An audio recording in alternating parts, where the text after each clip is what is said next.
Nikolai Vlasik moved through the echoing halls of the Kremlin like a presence rather than a man, invisible unless summoned by the wishes of one figure, Joseph Stalin.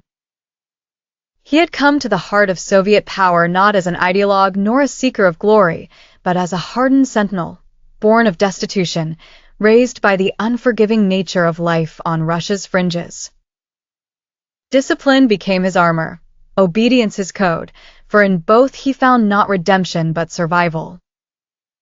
His early days at the mass Kremlin were unremarkable, a nameless face among countless loyalists, all hoping to avoid notice in an empire that devoured its own. But Vlasik's talent lay not in standing out, but in blending perfectly with the shadows.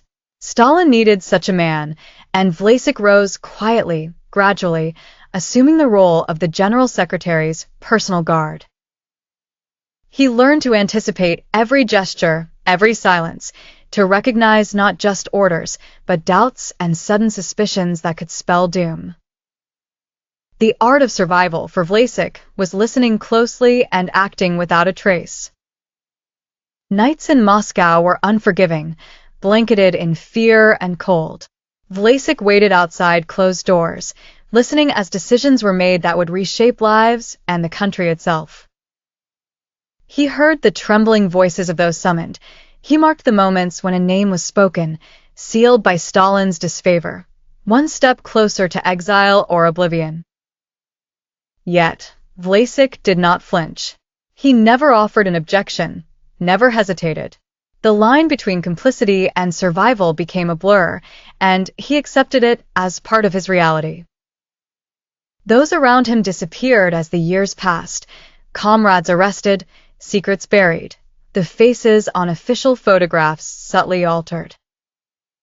Vlasik remained, unwavering as a sentinel, unyielding as a monument to silence. The others called him unbending, some with fear, some with respect. He was not motivated by affection for Stalin. For Vlasik, the leader was inseparable from the state. To betray Stalin would mean the collapse of his world, the unraveling of everything he believed protected him against chaos. But the cycle of power never halts, nor does it remember loyalty.